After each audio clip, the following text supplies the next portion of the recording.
Hello and welcome to this video on machine learning, where we'll be taking a look at the difference between what's known as a parametric machine learning algorithm and what is a non-parametric ML algorithm. So typically when we are talking about supervised learning, you have your target variable and there is some form of an equation or some form of a relationship that we are trying to identify with our independent features. In the process, we may come upon a certain form that we lend to our algorithm. Now, there is, of course, some relationship that exists between the data and what we can know or otherwise define as the underlying relationship between y and x. And there is some relationship that the model assumes. From the model, if we are making some kind of an assumption, so we would not directly know which kind of a machine learning algorithm works best for a certain data set and whether it is matching the underlying assumption, which we say already exists between the data. So the essential idea of supervised learning comes down to trying out different ML algorithms, seeing which is most optimum for our data. And that's essentially the process. If we end up making assumptions, and by assumptions, we would say having some kind of an equation with a certain form, right? So this essentially becomes what is a parametric machine learning algorithm, where we can define it as the idea of a model learning from the data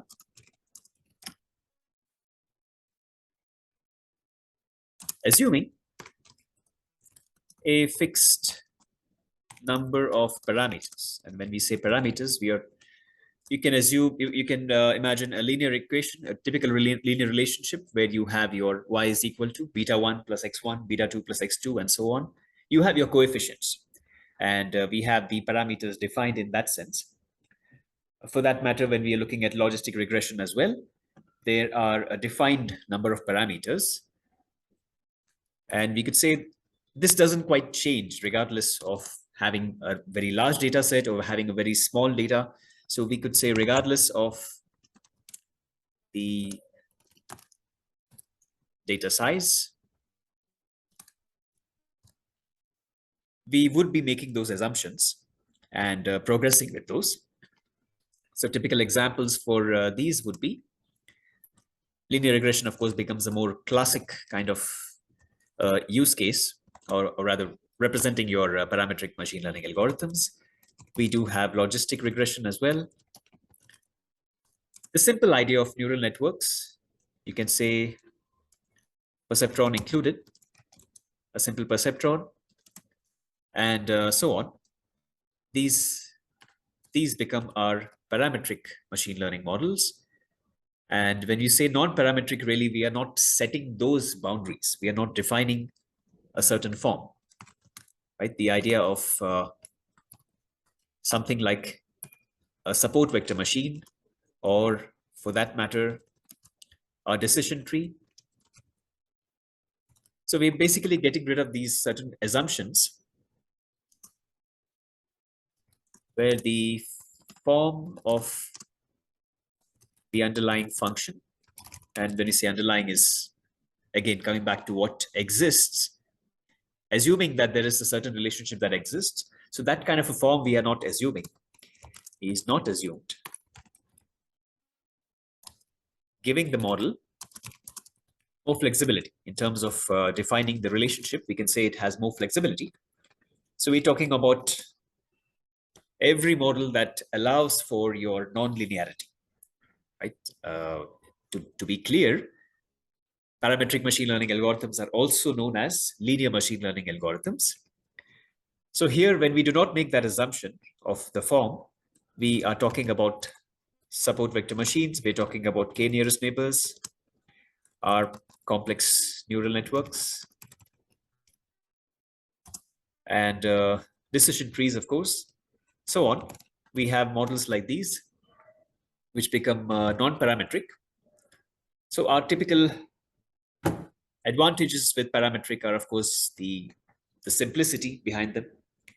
And we might just stumble upon the right kind of model for our data set, right? Logistic regression, if you're looking at your classification, that happens to be a binary case, and our data fits pretty well. You're getting a good score. So it may be that a simple model is enough for our data, right? That is a key assumption. But nevertheless, it may work out well. So that becomes an advantage, that it is fast, it is simple as well, right? If we talk about the pros, fast and simple. Disadvantages would be that it's not complex enough. That's when we look towards our non-parametric, and we can talk about this in terms of allowing for complexity.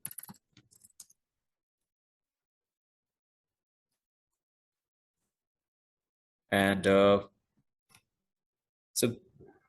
while you do that, while you allow for complexity, of course, the disadvantage would be that you are allowing also that there is a good chance of overfitting in our data, since we do end up learning pretty well from the training data. Complexity does that. Example in decision tree, classic example would be a decision tree where the tendency of overfitting is very high. And of course, we do take shorter training time for your parametric methods, much longer training time if you're using non-parametric models. Essentially, that comes down to the difference between parametric and non-parametric ML algorithms.